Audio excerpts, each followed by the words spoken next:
এই টুর্নামেন্টের স্নেহের সভাপতি ইলিয়াস সানি, উপস্থিত পৌরসভা বিএনপির যুগ্ম আহ্বায়ক বড় ভাই এবং উপস্থিত অন্যান্য নেতৃবৃন্দ এবং খেলোয়াড়বৃন্দ, সবাইকে আমার ব্যক্তিগত পক্ষ থেকে সালাম ও শুভেচ্ছা। চমৎকার এবং প্রতিদ্বন্দ্বিতাপূর্ণ একটি খেলা উপহার দিয়েছে তোমরা।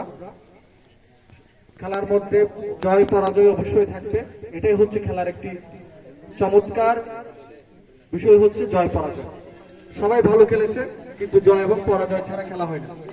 যেহেতু বিজয়ী পক্ষ এবং রানার আপ দুই দলকে আমরা অভিনন্দন জানাচ্ছি। এর আগে যে দুই দল খেলেছে তাদের প্রতিও আমাদের অনেক অনেক শুভেচ্ছা।